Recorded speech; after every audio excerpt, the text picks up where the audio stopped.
inviting you to do that, please do so. You can use the restroom, remember, down the hall, around the corner, right in the cafeteria. But now I'm going to turn it over to my friend, Pam Wilson. And I say friend, we've only known each other for a couple days, but I really appreciate all that Pam has done throughout her career to help prepare people and provide information about fire. So she worked for years in the U.S. Forest Service's Public Information Officer, helping people like you get the information you needed. You can look at her entire biography. But what's really cool is that Pam now works with coalitions and collaboratives, helping people figure out how we do all this work together. So please join me in welcoming Pam and thanking her for facilitating this conversation about your work. Thanks, Todd. I really appreciate that. As you said, I am now with a group called Coalitions and Collaboratives, which is a national 501c3 based here in Colorado. However, prior to that, I spent 9 years as the executive director of Firewise of Southwest Colorado. And I think we had a really successful program down there. Honestly, I got burned out and I just had to call it quits, but I still love working with communities. I've been a public information officer. I've worked wildfires and hurricanes across the U.S. So what I'm going to talk to you about today fits in. Hopefully I'm going to give you some more practical tips on what everybody's been telling you you need to do. And these are lessons that I learned from my communities down in Southwest Colorado. And we've had a number of large fires, and there's been some really interesting situations. And, you know, I don't want to talk just from a homeowner's perspective, because one of the things that we've discovered in recent years is, what do you do when that fire closes your main highway into town? And you're a business owner, you're a restaurant owner, how do you get your food? So no matter what walk of life you're in, this is an important subject to you and you need to be thinking about it. We had the West Fork fire back in 2012, which closed Highway 160 for, I think, over 2 weeks. Major impact for people to have to go down to New Mexico and then back up to get between Monte Vista and Durango. So, and then in 2018, I think it was, we had the 416 fire just north of Durango that closed Highway 550. And not just the fire closed it, but afterwards, when the monsoon started, we had the mudslides that closed the road. And so there's a lot of things to think about besides just your individual home. But we're going to talk about some of those really practical tips on getting you prepared. So, you know, why is this important to you? And yes, big part. It helps firefighters. It increases the odds they're going to save your home. Because as you heard from several people today, the resources aren't always there. And if you look at a lot of the statistics, especially from the front range fires, a lot of those homes are lost in the first 24 hours. That's before those resources are able to come in. And so being prepared is just really critical. I don't know, are there any insurance agents in the group today? What's your main reason you're going to tell people they should do this work? That they should mitigate? Yes. So if they use their home, I mean, they're, you know, hopefully they're insured enough. I mean, in my agency, we put extra insurance on there just to be safe, but you know, you're not going to have the resources to necessarily put up fire.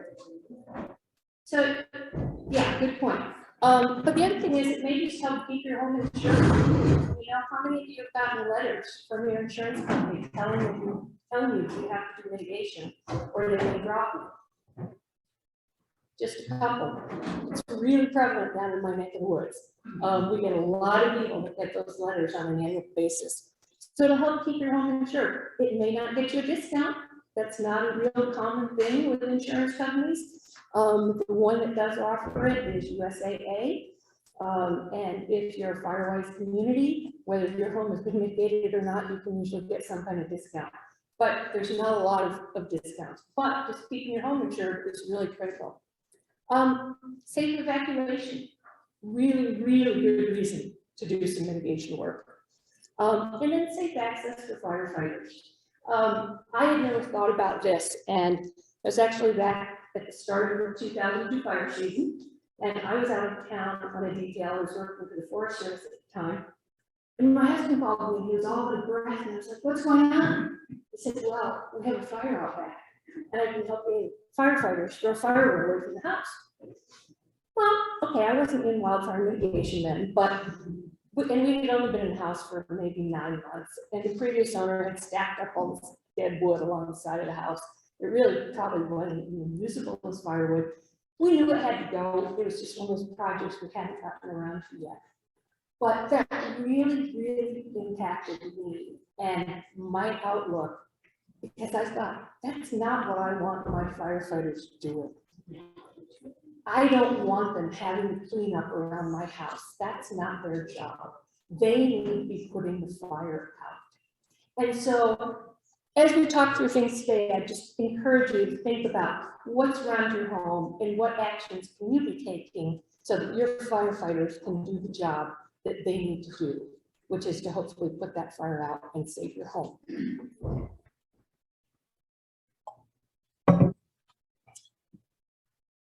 So this is not a program that I used a lot. However, it kind of fit well for this part of the presentation. Ready, Set, Go, and there is a Ready, Set, Go brochure in your folders that you got today. And I like the concept of it because it takes you from that preparedness to that evacuation piece. And so we're going to talk about it in that context. There are some things that I think they actually left out, which is one reason I don't use the program a lot. But so I've peppered it with some things that I've learned over my years as a PIO and all the different communities that I've worked with. Oops. Oops. Where am I going? And so, yeah, it's really about, you know, making sure your home is defensible and that you're ready to go, as well as your family. And I'm not going to spend a lot of time on this ready part because John Pritchell's going to get into that in the next section. But the ready part is really about hardening your home, creating defensible space around your home. And I think a key piece that's missing is really learning about the vulnerabilities around your home where embers can land. Because the research that has been done by Jack Cohen, who was a researcher with the US Forest Service, shows that most homes that burn do not burn from the flaming fire front. They burn from the ember showers that come off of the trees. And I do have a copy of this, Be Ember Aware. It was a brochure that we used a lot. It was developed out in Nevada. We didn't even take it and do it and put our own logo on it because it's such a good piece of information. It's like, let's give credit where credit's due.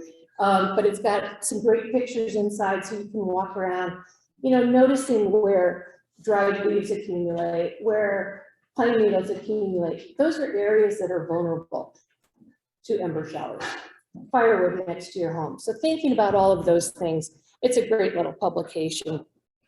And I think it supplements all the information on the home ignition zone and whatnot that John's going to talk about. So getting ready. A really key piece of it is developing your own wildfire action plan. What are you going to do? How are you going to get your family, your pets, your large animals to safety? And I can't stress this enough. I have talked to so many homeowners over the years. You kind of think it's never going to happen to me. You're never prepared for the impact that is going to hit you, that adrenaline rush you're going to get when you get that call and you're told you need to evacuate in the next hour. Your mind goes crazy. It's all over the place. Oh, I got to get this. I got to get that. It's so much easier if you have a plan in place and can do it effectively. And I will tell you that based on the way wildfires have gone in the last few years, I think the Sheriff's Department, Emergency Management, if anything, I think they're almost erring more on the side of caution these days than they used to. And you may get a pre-evacuation notice, which is like, be ready to go. We don't know if it's going to be an hour. We don't know if it's going to be 3 hours, but we think an evacuation is coming towards you. I think they're doing that sooner and sooner these days because of the wildfire behavior we've seen. But again, that's not something you can always count on. When you have these 60 to 120 mile an hour wind gusts that come through, and those fires are in really dry fuel, they move faster than what some of the predictions can keep up with. So it's really important to have thought about some of this stuff before you reach that point. I didn't provide a detailed list. You can Google this, you can check the Red Cross, but coming up with an emergency supply kit. And the Red Cross has always recommended a 72-hour kit. Nobody likes to think they're going to be gone from their home that long.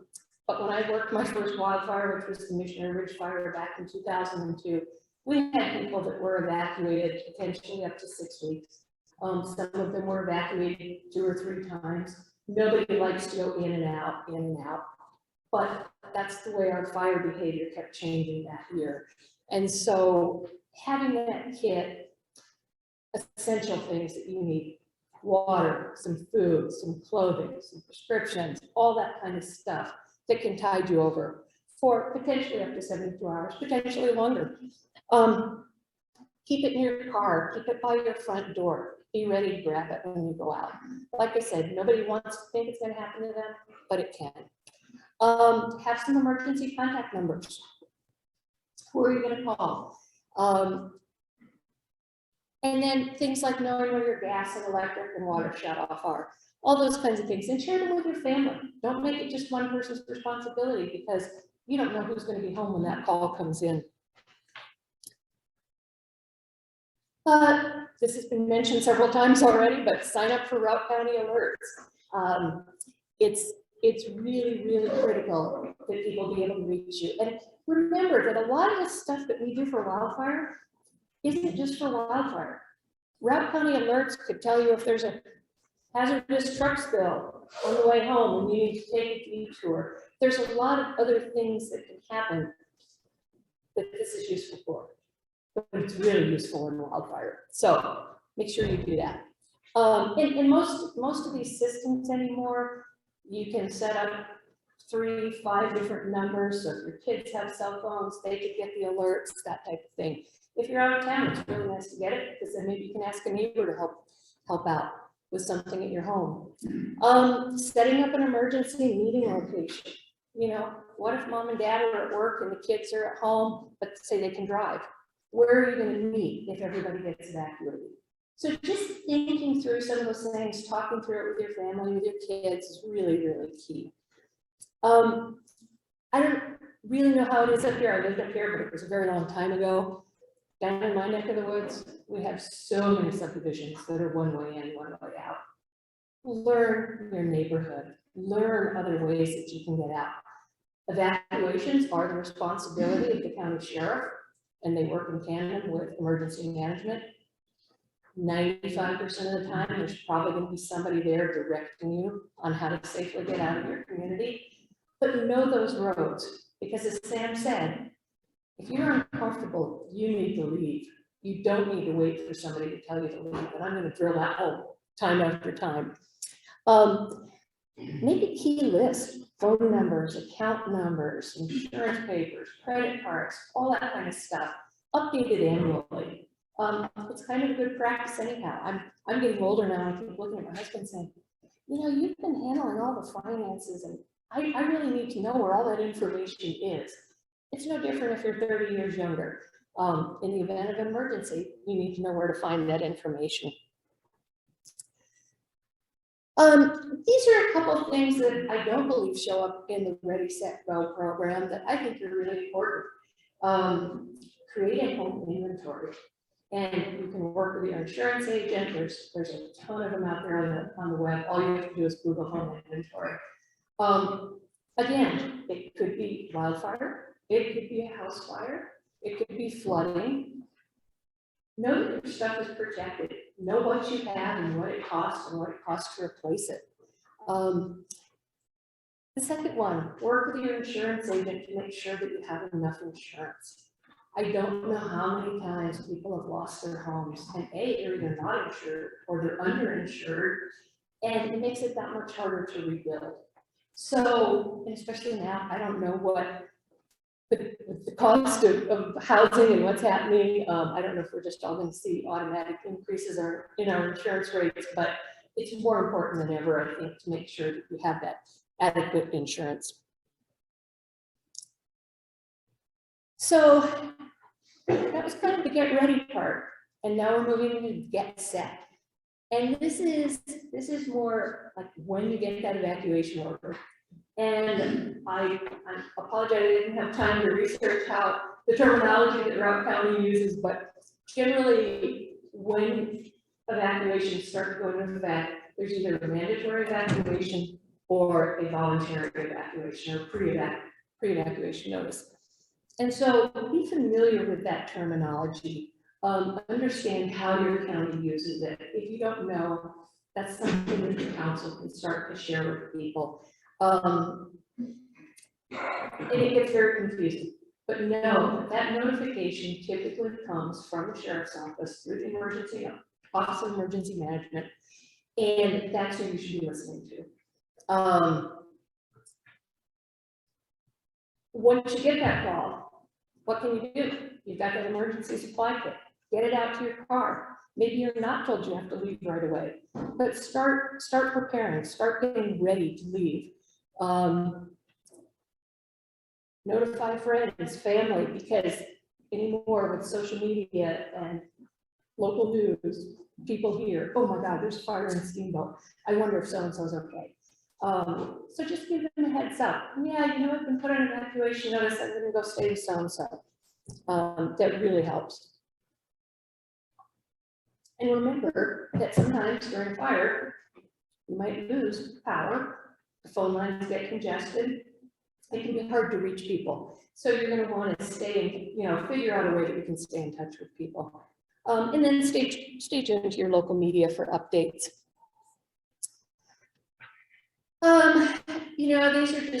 These are all things that you're going to find in your Ready, Set, Go packet, what to do as you leave the house. Now, all of this being said, these are things to do if you have time. If you've been given that pre-evacuation notice that puts you on alert, you have time to do these things. If you get that call that says, get out now, you need to get out now and not worry about this stuff. And these next couple slides are kind of the same way. These are some ideas of things that you can do outside your home. Again, if you have that pre-evacuation notice and you have time to take care of this. Some of these things, I think your fire departments would probably tell you are just good to do during fire season. If you're away the third week in June, take those porch cushions off of your porch furniture and put them inside the house. They are very, very susceptible to embers. It's one of the best things you can do to help protect your home. So a lot of these things, yeah, do it if you have time, but if you're taking vacation in the height of fire season, which in Colorado is typically June into early July, a little bit longer on both ends now, but these are good things to pay attention to. So let's say you haven't done any of this stuff, or you're in that panic because you've gotten this call. The 6 Ps, and sometimes there's 5 and sometimes there's 7, but think of words that begin with P. Oh yeah, that's what I need to evacuate. People and pets at the very top of the list. Important papers, phone numbers, prescriptions, pictures, your personal computer, your credit cards, your plastic. It's just kind of a good way if you find yourself in that panic. Say, oh yeah, what were those 6 Ps? What were those key things that I have to remember to take with me?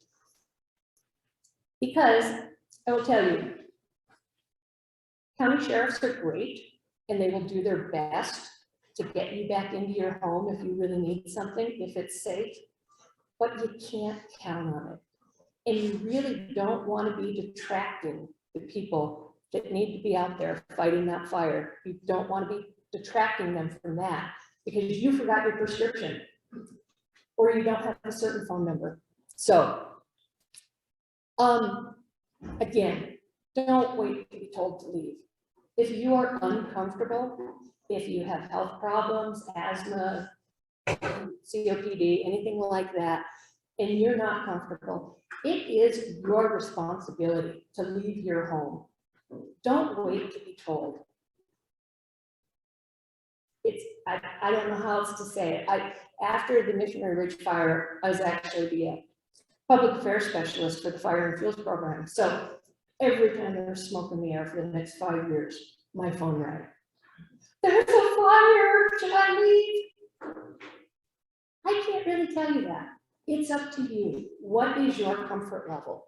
If the sheriff hasn't called for an evacuation, and they're generally working with your local firefighters, your fire team, if they haven't told you to leave, I'm not going to tell you to leave unless you're uncomfortable. And that really, it comes down to you. We all know technology is great when it works, and sometimes it doesn't. The notification systems are great when they work. But time and again, there's a certain number of people that maybe don't get that notification for one reason or another. So don't wait if you're uncomfortable. The other plus side of that is if you leave early, the roads are less congested. If your home is truly being threatened, and you've got firefighters trying to get in there, emergency responders, if you leave early, you miss all that. So remember that. And then, this came up, and it sounds like it's something that the council and we'll be working on, but know where to find critical and reliable fire information and follow it during the fire season.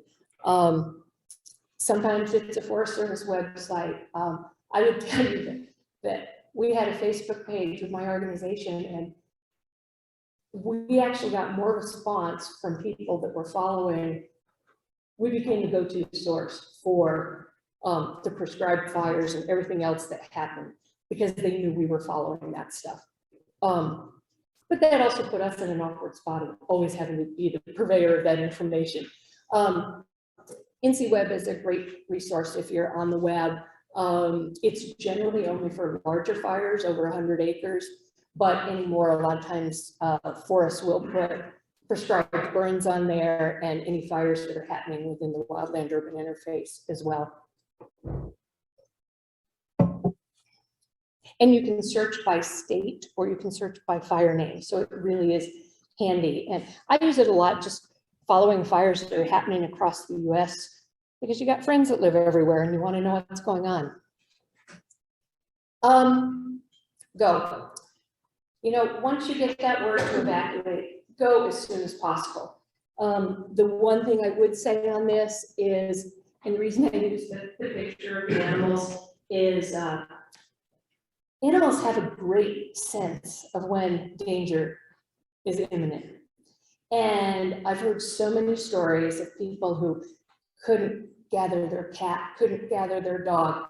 They were hiding because they sensed danger. So as soon as possible, get them crated up, get them in the car, get them ready to go, get them out of there. And then there's also the thing, and this is not meant to scare you, but this is a reality.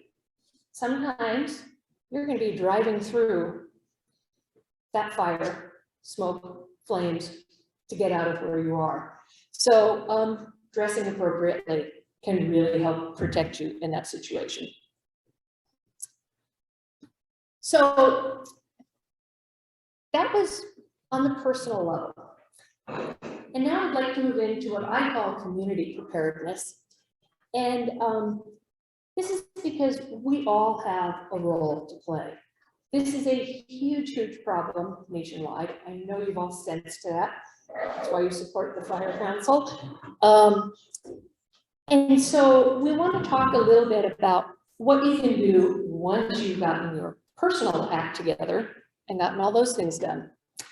So part of this, I'd like to start out with just, I use community in lieu of neighborhood. But neighborhood doesn't have to mean that you have a homeowners association or a property owners association. A neighborhood could be everybody on your street. It could be everybody on your county road or within a mile of your home.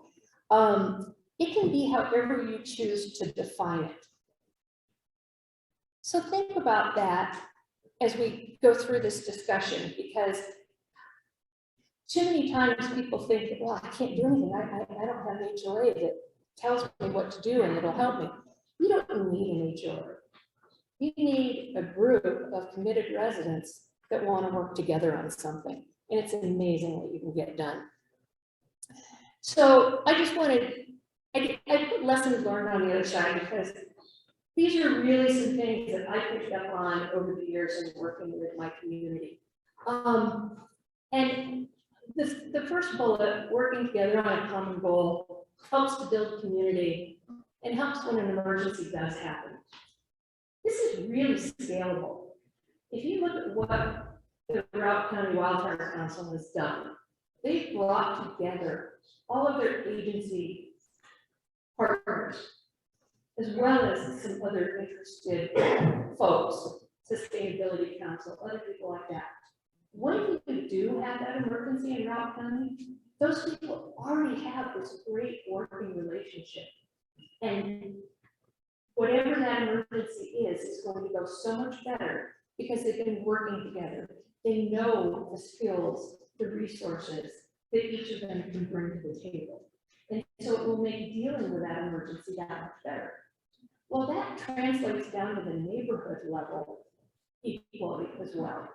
So when you start working here, you're learning about your neighbors. You're learning who has kids. You're learning who's elderly, who's disabled, who might need that extra hand.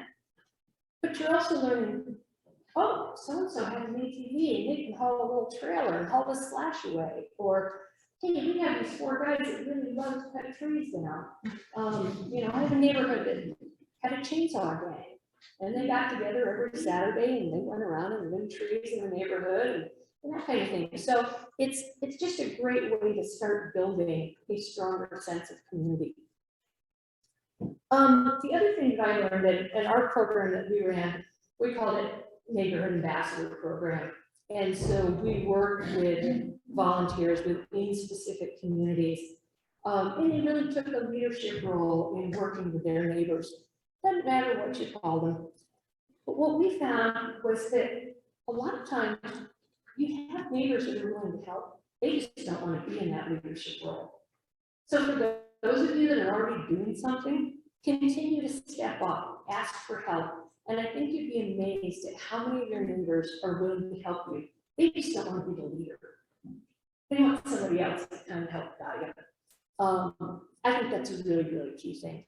And then the other thing is, and I don't think there's any substitution for this anywhere you go or anything you do, but asking for help face to face is really the key to success. If you just send an email out to your neighbors and say, hey, we need to do this, they may not really understand what their role would be. But if you give them a call and say, hey, John, did you bring your chainsaw over on Saturday? You know, we've got this little plot we want to cut out of the common space. He's going to be really flattered and he's probably going to say yes. So just keep that in mind.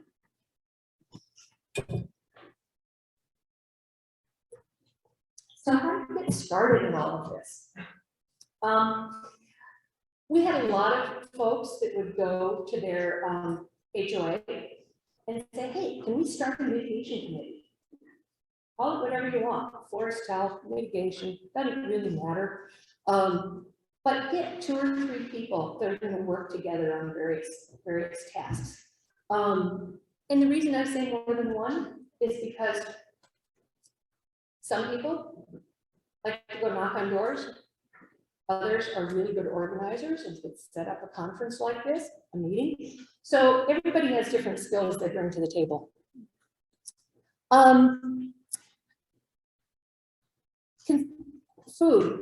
Food and drink, they're a great way to bring people together.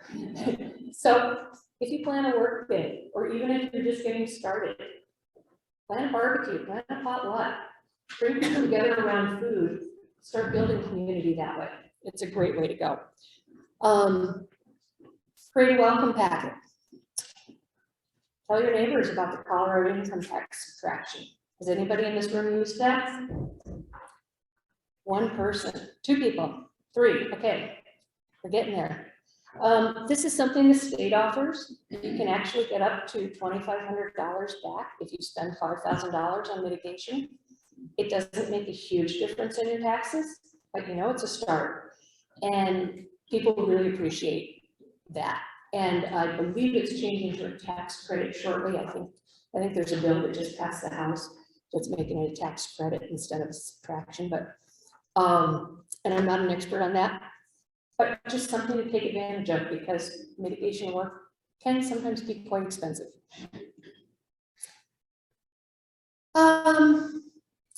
So how do you motivate your neighbors?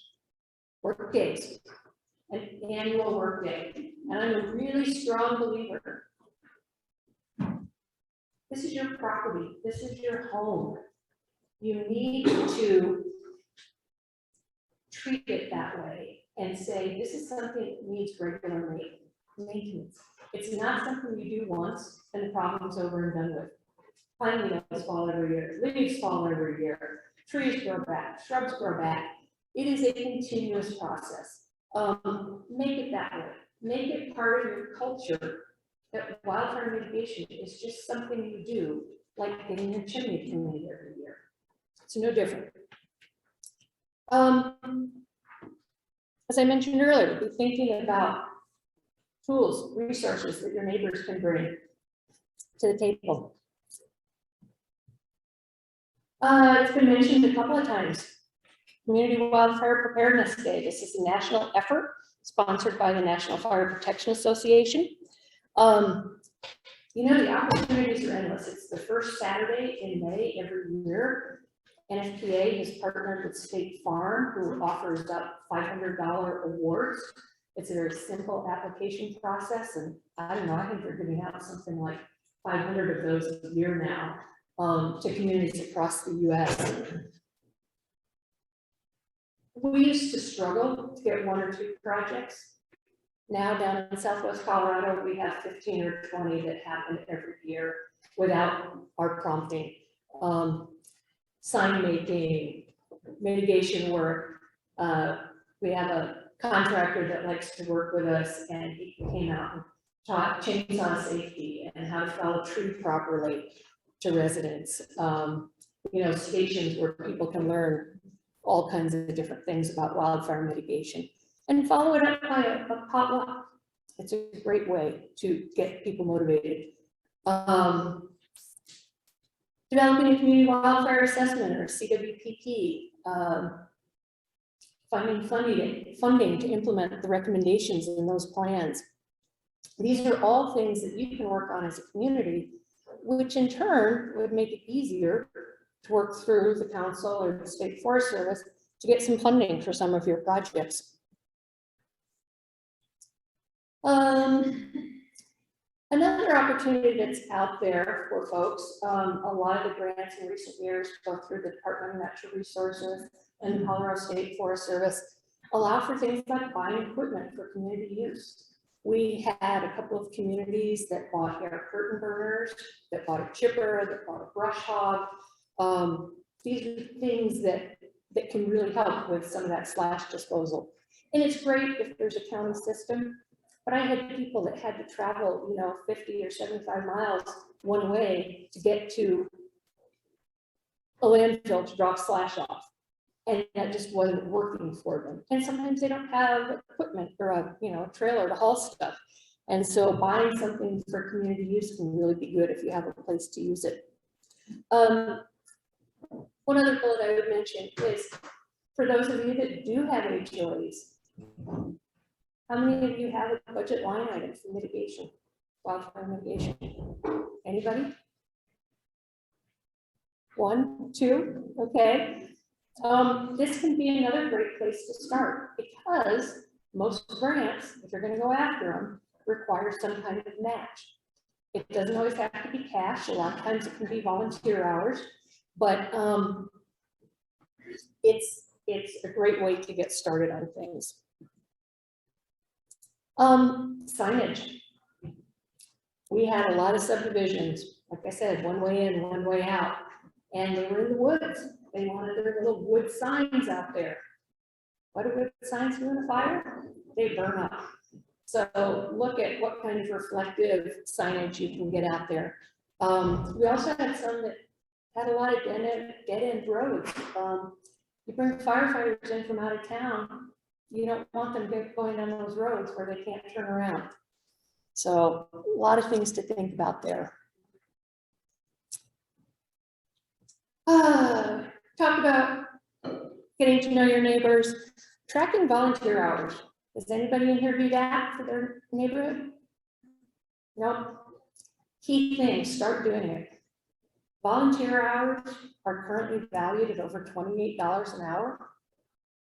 You have a work day, 4 to 6 hours, and you get 20 people out there, it starts to add up really quickly. And that can be used as a match on grants. Now, a lot of times that can't be retroactive, so you're not using hours that you volunteered a year before, but definitely something worth doing. This is another thing, and I don't want to put any of our fire departments or anybody on the spot here, but a mock evacuation drill can be a really great learning tool for a community. We send out that emergency message. You have firefighters, you have OEM, you have the sheriff on board, and people learn how to evacuate properly. We've done a couple down in our neck of the woods, and it was actually the firefighters who said it was the most fun they've had because they got to know people in their community and understand what the concerns were about evacuation. And these are not things that we as a council, I didn't have to lead this. I had residents call up, work with their fire department or sheriff's department on this. So lots of opportunities, and that's and in closing, I'd say be creative, have fun. Instead of just cutting down all those little trees, we had a community that did their Christmas trees and they sold permits for them. And they made money and put it in their wildfire mitigation account. Followed up with a barbecue. And then last but not least, celebrate success. Thank your neighbors that are working with you. Make a big deal out of communities that get that Firewise recognition. Nominate your outstanding volunteers for the National Wildfire Mitigation Award. It means a lot to people, and it really continues to help build that community. Excellent, thank you. So,